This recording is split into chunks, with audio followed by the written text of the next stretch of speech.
Welcome to Vlogtober, and today we are going to talk about what you need to watch this October. Now, I have split up all of the movies and TV shows into two lists, fall vibes, and then we have our Halloween vibes movies and TV shows. There is a big difference. Let's start with fall vibes. They're going to start from like kind of fall vibes to like extreme fall vibes throughout the list. First off is Sherlock, the TV show. It's just one of the creepiest retellings of Sherlock Holmes I think I've ever experienced, and on top of that, the last episode, like of the whole show itself, was actually very psychologically disturbing to me. So go watch it. Next is The Odd Life of Timothy Green.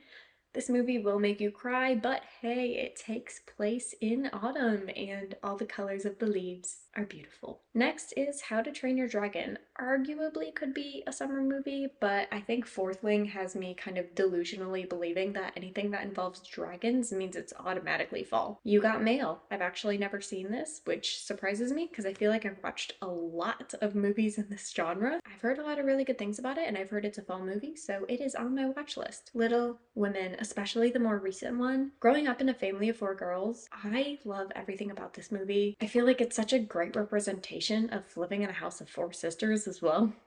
Of course, would this be any video of mine if I didn't find a way to mention Harry Potter? So this is where I'm going to tell you all of the Harry Potter movies are fall coded. They're also winter coded and spring coded and summer coded, but mostly fall and winter, and I will just use any excuse to marathon all of the Harry Potter movies. Next is Gilmore Girls. I don't think this is very surprising. I will only ever re-watch seasons 1 through 4. I've already seen the show, I already know what's in the show, and frankly, I'd rather remember the light, fluffy, and fun times when Rory was in high school and her biggest problems were who she had a crush on. Yet another one I haven't seen before, Dead Poet Society, which is crazy because I feel like I can think of so many situations where I almost watched that movie and then ended up not watching it. So definitely need to watch that because I've heard it's got really good fall vibes. These next two are childhood movies I watched growing up that are so fall.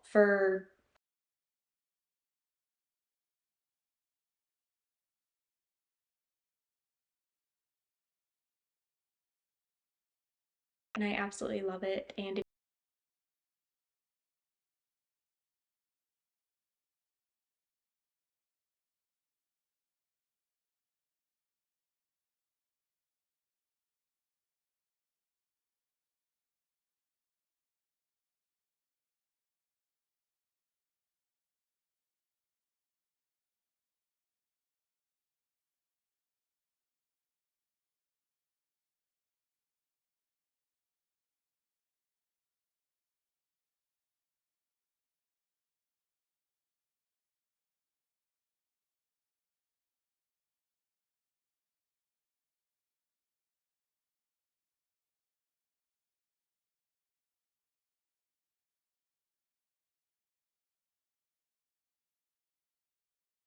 is another TV show that I've actually never seen before. It is Stranger Things. I feel like I'm in like the 5% of Gen Z that hasn't seen Stranger Things. Who knows? I think I'll give it a try and we'll see how we feel about it. Next is Scooby-Doo movie. Need I say more? Okay, these next two are probably the creepiest ones on my fall list. If you've seen them, you know. If you haven't, you just need to.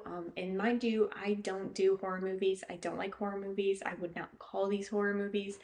I would say that they're probably like suspense. They're both definitely like brain twisters, and they make you really like question what's real and what's not, like within the movie, not in your actual real life. Or maybe they will. I think it's really fun to watch it with other people and actually try to like figure it out together while you're watching. So the first one is Shutter Island. Very much like Inception, the end of this movie will have you contemplating the reality of the entire movie. And the next is The Asylum. There's just something so chilling about this movie, and it's wild. I feel like it's the spookiest non-horror movie I've ever seen. That's a really big statement, but I think I can say that confidently. All right, now we are jumping to the Halloween playlist, and I've actually watched a lot of movies on this list already just because I've really been getting in the Halloween spirit. These are in no particular order. This is just kind of all the ones that I've either seen or want to watch. First is Coraline, and I actually did an entire vlog of me reading and annotating Coraline for the first time as well as watching Coraline for the first first time. Watch that after this. Then I watched Monster House with my husband about 2 weeks ago. It's really funny because I remember as a child being so freaked out by Monster House, but honestly, going back and watching Monster House was actually really funny, and it kind of cracked me up that it was so scary for me as a child. Next is Wednesday, the TV show. I watched this alone the first time, but my husband said he's interested in watching it, so I'm excited to experience Wednesday again while he experiences it for the first time. This next one is Practical Magic. I've actually not seen this before, but I do like a good Sandra Bullock movie, and it just sounds very interesting to me, so I'm very excited to watch Practical Magic for the first time. Then, of course, we have the 1991 The Addams Family movie. Fun fact, the actress who plays Wednesday in this show plays a character in the new Wednesday TV show starring Jenna Ortega. Also on this list is Edward Scissorhands, and I saw this movie for the first time. I don't know what to say about it. Definitely go into it expecting like a Tim Burton old movie masterpiece and appreciate it as cinematic art, but it was definitely very interesting and it made me think a lot. So if that's the kind of movie you're looking for, then Edward Scissorhands is for you.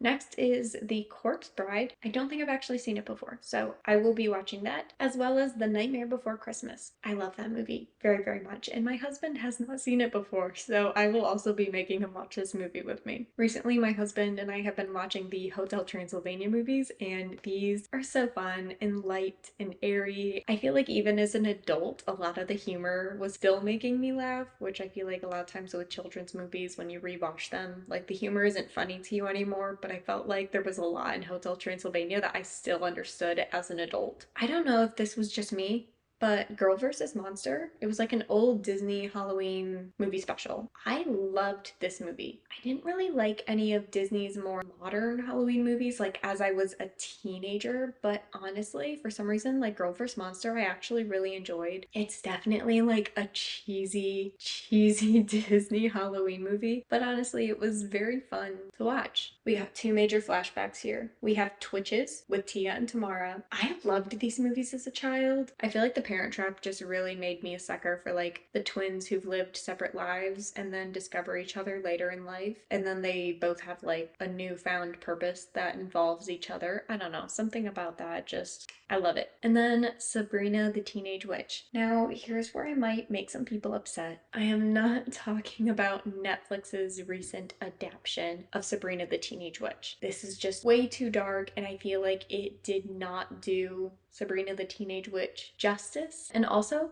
the cat didn't talk. Cat doesn't talk in the new TV show. Why would I want to watch Sabrina the Teenage Witch if the cat doesn't talk? Make it make sense. Okay, now something I'm very excited about is on October 13th, and no, I'm not talking about Taylor Swift's Eras Tour movie, although I will be seeing that. Disney is dropping a new, I think it's a TV show, but it's called Goosebumps, and it looks very good, and it seems like they're trying to make like a spooky, scary movie, but it's like family friendly. So I'm very interested to see it. I actually literally just watched this movie before sitting down to record, but Beetlejuice. I have a lot of thoughts. I'm still processing a lot of things. To me, it just seemed like a really funny, silly, lighthearted Halloween movie, but I did really enjoy it. It's just kind of like Edward Scissorhands. It's a movie that I'm probably going to be thinking about a lot for the next couple days, trying to process what I watched. This would not be a Halloween movie list without Hocus